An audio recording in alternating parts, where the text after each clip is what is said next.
Hi everyone, we are back and we are going to start with our analysis of our mechanics lab. So let's go ahead. We're going to basically read in our file paths. So let's pull in our data for aluminum, just as an example. So as always, we want to kind of look at the data set and see what we've got in store. So let's paste it in. And we just kind of want to look at what we've got here. So we can see we have some time, displacement, force, tensile stress. Ignore this. This is just kind of an automatic output from our result, but it's not calibrated properly. And then finally, we have tensile strain from our extensometer. So we put that on and we can get our tensile strain values in percentage. So we are going to want to calculate our, basically, what's our cross-sectional area here. So we need to calculate our area, and we know that from our, we'll pull up our, let's see here, mechanics lab here. We have our diameter is 0.505 inches. So our cross-sectional area is going to be pi r squared. So we need to do 0.505 divided by 2. And we also have to multiply this times 0.0254 to convert that to meters. We're going to square that times pi. So this will be our cross-sectional area in meters. And we see if we pull out, let's go ahead and paste this in here. We can pull out our, basically all the rows in the fifth column, and this is giving us our strain values in percentages. Now you see here we don't start at 0 because, again, we can't perfectly calibrate that strain. So instead, what we're going to have to do is we want to start at 0. So we are going to pull out basically the differences. What we're doing here is we're getting this. We're pulling out our last column, which is strain. We're dividing it by 100, and we're inserting essentially a value at 0 to basically reset our measurements. So we can do this, and this will give us our strain. So strain is done with this set of code. We have to do the same thing now for our stress. So that is going to be, first we have to pull out our newtons, which is our third column here. And we're going to pull out all the measurements, and we're going to divide by that area to get our stress values. And similarly, our stress values don't start at 0 because, again, there's some basically pre-strain in that, that measurement.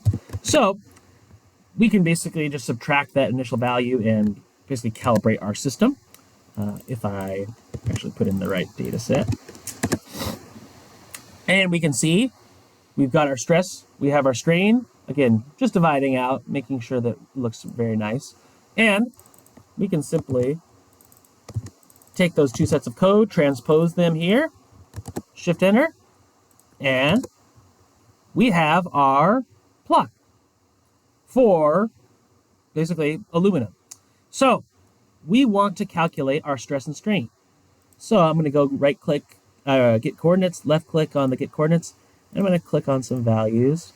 And let's fit this function here. So I'm just trying to fit my linear regime. So aluminum we know should be about 69 gigapascals. Let's go ahead and plug it in here. Pretty close. 67, give or take. Again, if I click a little bit careful, I could probably get to that. So this is nice. So about 67, 68. Again, where would be my, if I wanted to calculate, for example, what about the strain at failure? Well, I would just take, for example, my ALDAT. If I want to get the strain at failure, I can look at this. So I want to look at basically all of my rows, and I want my first column. And if I want the strain at failure, I could just grab max. So that would be my strain at failure. If I want my maximum stress, this would be my maximum stress here. So about 340 megapascals. If I want my yield stress, I could right click, get coordinates, and see where that where that deviates from linearity. So it'd be about 268 megapascals. The strain at failure would be 0.004. And yeah, we would get those values. Excellent. So you can get all the values that you need from the stress strain. Now, we also need to calculate the toughness. Now, to do that, we have to actually integrate this function. So we're going to have to do this interpolation here. So interpolation will basically numerically fit, or basically interpolate a curve, a functional form from the data set. We have to calculate the volume. So that's going to be pi times our, actually, this is going to be our area equation, times the length, the gauge length of our system.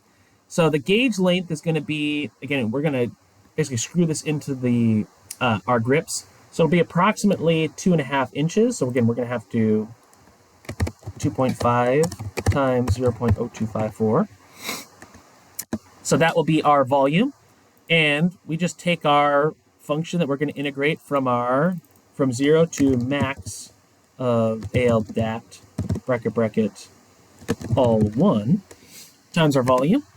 And this will be our toughness in joules. So we've got our toughness values as well. That's it. So do the same thing for copper. Plot the metals on the same graph. Create a nice table in here that looks at your experimentally calculated values versus the theoretical ones. Do the same thing for polymers. And you could adjust essentially your y-axis. And when you do the show, it's going to input basically your frame style. And here we're saying the plot range here. So I can, if I want to increase my strain, my x-axis, I can adjust the values here. Same thing for my y-axis. So do it on the plot that shows up first in your show to make sure I can fit both of these on the same plot. So do the same thing for polymers, and then that is it. So good luck in your analysis. I look forward to reading the journal articles, and have a great rest of your day. See you then. Thanks. Bye.